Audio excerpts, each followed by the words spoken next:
Salom gamerlar. Sizlar bilan yaqin daqiqalar ichida aprel oyi qanaqa o'tganini ko'rib chiqamiz. Sizlar bilan Muhammad Qodir, ovqatlanib ko'rayotganlarga yoqimli ishtaha, qolganlarga maroqli tomosha.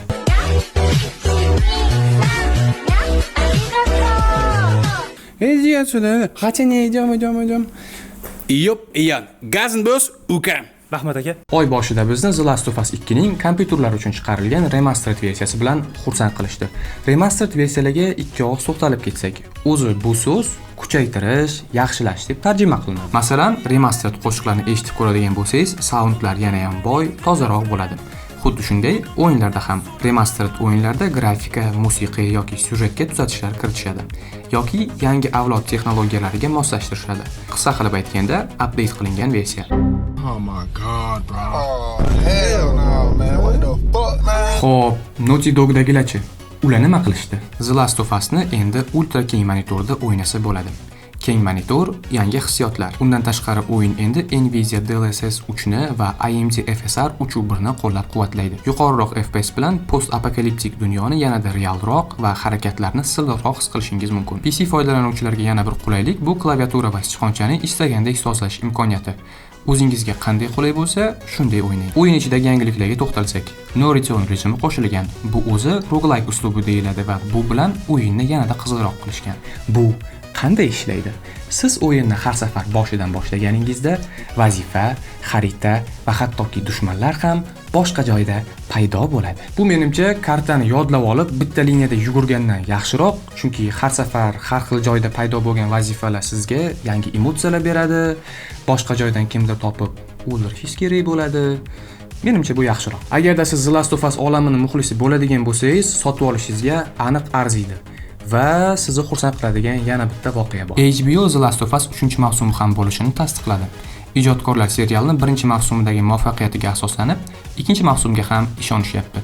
Bu videoni ko'rayotganingizda katta ehtimol bilan serial chiqib bo'lgan. Uni premyerasi 13-aprel edi. O'zi serial prodyuseri Craig Mazin hikoyani to'liq yoritish uchun bitta mavsum yetmasligini oldin ham aytgandi. Mana endi 3-mavsum bo'lishini ham tasdiqlashdi. 4-mavsum bo'lish ehtimoli ham bor albatta. Biz esa keyingi voqeaga o'tamiz. The Last of Us 2 ni remastered versiyasidan bir kun o'tib, Minecraftning kinosi va nihoyat taqdim qilindi. Endi kino haqida nima desa bo'ladi? Agar tijoriy tomondan qaralsa, juda yomonga o'xshamaydi. Premyera qilingan weekendda 157 million dollar ishlab, The Super Mario Bros ning rekordini yangiladi. Faqat tanganing ikkinchi tomoni bor. Filmni tomosha qilganlarning ko'pchiligi iliq fikrda emas. Masalan, asosiy qahramonni ijro etgan Jack Black va Jason Momoa yetarlicha o'ynashmagan. Menimcha hatto o'zi shu aktyorlarni tanlashda edi. Jason Momoa asosiy prodyuserlardan birligini hisobga olsak, okey, o'zi o'ynashni istagandir. Lekin Steve Rollga Jack Black nega? Undan ko'ra hech bo'lmaganda Kevin Hartni olish kerakmidi? Kinoni ko'rgan bo'lsangiz, izohlarda yozib keting. Fikringiz bizga juda ham qiziq. Keyin qarz olgan do'stingizni ham kommentda yozib keting. Baribir ko'ryapti, Jamshid ko'ryapsan bilaman, qarzingni tez-tez qaytar. Kino haqida hammaning fikri har xil. Kimgadir undagi yumor, energiya yoqqan bo'lsa, kimgadir umuman ijodkorlarni Minecraft olamidan chiqib ketganlikda aybladi. O'zi tarixdagi eng mashhur va eng ko'p sotilgan o'yin haqida kino ishlash katta risk va maksimal ehtiyot bo'lish kerak edi. Menimcha ijodkorlarga kino emas, faqat pul qiziq bo'lgan, bilmadim. Jason Momoa qiz chiqarmoqchimi yo Jack Black o'g'lini uylantirmoqchimi? There's a fine line between mercy and justice, ain't that right, Hazel Flood? Aprelning eng katta sovg'alaridan biri bu shubhasiz South of Midnight o'yini. O'yinni treylerini birinchi marta ko'rganimda grafika va atmosferasi Arkane'ni eslatgandi. South of Midnight Janubiy Amerika folklori asosida ishlangan. Undagi mavjudotlar ham Janubiy Amerika afsonalaridan olingan. Bosh qahramonimiz Hazel ismli qiz. Hikoya uni qishloqida kuchli bo'ron bo'lgan kechadan boshlanadi. Bo'ron uni uyini uchirib ketadi. Onasi ham shu kechada yo'qoladi. Onasini izlab topishni maqsad qilgan Hazelni katta sarguzashtlar va xavfli janglar kutib turgandi. O'yinga ortiqcha to'xtalishni istamayman, chunki spoiler qilishdan qo'rqaman.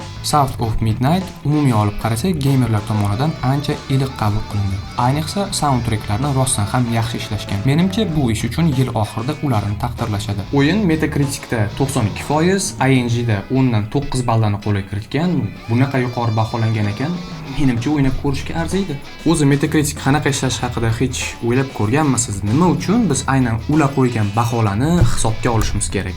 Metacritic eng mashhur nashrlardan biri. Ular o'yinlar, filmlar yoki musiqalarni 0 dan 100 gacha bo'lgan ballda baholashadi. 0 dan 49 gacha belgilansa qizil, ya'ni salbiy fikrlar ko'p. 50 dan 74 gacha bo'lsa sariq, ya'ni o'rtacha. 75 dan 100 gacha yashil, yuqori baholangan bo'ladi. Metacriticga qolganlardan farqlaydigan narsa, u bitta so'rsga tayanmaydi, ya'ni ING, GameSpot, Steam hammasini ballarini ko'rib chiqib, keyin o'zini foydalanuvchilarning fikrlarini qo'shib, keyin o'sha foizlarda 0 dan 100 gacha bo'lgan foizlarda belgilaydi. Shuning uchun agarda Metacriticda rostdan ham yuqori baholangan o'yin, kino yoki muzika bo'ladigan bo'lsa, unga ishonsa bo'ladi. Yuqorida gaplashgan filmimiz Minecraft 46% yoki South of Midnight o'yini 77% deb baholangan. Agarda biror o'yinni xarid qilmoqchi bo'lsangiz, sizga baribir bir marta Metacritic yoki umuman har qanday nashrlar, saytlardan o'rganib chiqishni maslahat beraman. Baribir o'yinni sotib o'ynar ekansiz, pishiqroq bo'lgan yaxshi deb o'ylayman. Yana o'zingiz bilasiz. Nintendo Switch 2 haqida yana yangiliklar tarqalishni boshladi. Bu oyda Nintendo Switch 2 qachon chiqishini va narxlarini e'lon qilishdi. Nintendo bergan rasmiy ma'lumotlarga ishonsak, u sotuvga 5-iyunda chiqariladi. Konsolning narxi $499.99. O'yinlar narxi ham arzon emas. Masalan, Mario Kart narxi €89. O'zbekistonda baribir Nintendo Switch o'ynaydiganlar, undan foydalanadiganlar nisbatan kamroq. Agarda baribir sizga qiziq bo'ladigan bo'lsa, kommentda ikkita plus yozib keting, biz u chiqishi bilan olib kelamiz va siz uchun tekshirib beramiz u qanchalik narxiga arziydi yoki arzimaydi. Rahmat. Bo'ldi, okey, adushing. Commandos o'yinlar seriyasidan yana bitta yangi qism. 98-yildan beri chiqarilayotgan haqiqiy erkaklar haqidagi o'yinni bu seriyasida nimalar yangi? Commandosning bu qismini Commandos Origins deb nomlashdi. O'yin Ikkinchi jahon urushi paytida afsonaviy jamoa qanday tuzilgani haqida hikoya qiladi. Bu safar har bitta kommandoning lori bilan tanishib chiqasiz. Eski qismlaridan asosiy farqi aynan shu, ya'ni qahramonlarning hikoyasiga chuqurroq to'xtalishda. Qolgan hammasi zamonaviylashtirilgan, yaxshilangan, xullas shunaqa gaplar. Yana 2 kishi bo'lib o'ynash imkoniyati ham qo'shildi. Ya'ni xohlasangiz onlayn do'stingiz bilan o'ynaysiz bo'ladi, xohlasangiz kompyuter ekranini 2 ga bo'lib sherik bo'lib o'ynashingiz mumkin. Yana nima? Bori shu. AQSh prezidenti Donald Trump olib borayotgan siyosat nafaqat butun dunyoga, balki amerikalik geymerlarga ham salbiy ta'sir o'tkazishni boshladi. To'g'ridan-to'g'ri ma'noda emas albatta. Tasavvur qiling, Amerikada o'yin o'ynab stream qilyapsiz. Eshigingizni FBI buzib kirib, sizni hibsga oldi. Qo'lida esa prezident qarorini ko'tarib olgan. Unaqa emas. Sabab soliqlar oshirilishida. Trump Xitoydan kiradigan texnikalarga import soliqlarini oshirdi. Bu bilan tabiiyki bozordagi narxlar ham oshib ketdi. Masalan, yaqinda Razer Blade 16 gaming laptopi bozordan to'liq olib tashlandi. Sababi iste'molchilar uni sotib ola olmaydi. Juda qimmat. Bilamizki, ko'plab VR, AR gadjetlar ham Xitoyda ishlab chiqariladi yoki bir qismi yig'iladi. Hattoki bu tarif PlayStation, Xboxga ham ta'sir o'tkazyapti.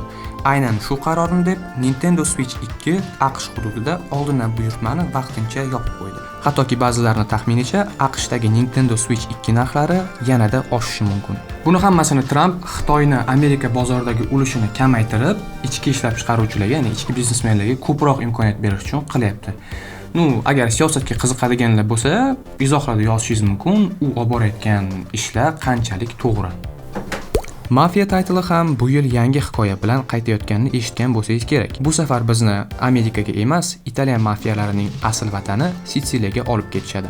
Bosh qahramonimiz oddiy konchi Enzo Favara va unda asosiy oilalardan biri Don Taritsining oilasiga qo'shilish imkoniyati paydo bo'ladi. Asosiy syujet ikkita katta oilalar o'rtasidagi kelishmovchilik haqida. 8-may kuni Toshkent vaqti bilan 23:00 da PAX East ko'rgazmasida Hanger Unlock chiqish qiladi va buni jonli efirda tomosha qilishingiz mumkin. Bunda kompaniya direktori Nick Baines, o'yin direktori Alex Cooks va o'yin rejissyori Thomas Hebishiklar qatnashadi va eng ko'p berilgan savollarga javob berishadi. Aprel oyida bo'lgan asosiy voqealar mana shular edi. Sizlar bilan Muhammad Qodir bo'ldi. Videoga like bosish, obuna bo'lish esdan chiqmasin. Xayr, omon bo'ling. Ketdingiz chiqib bitta addishi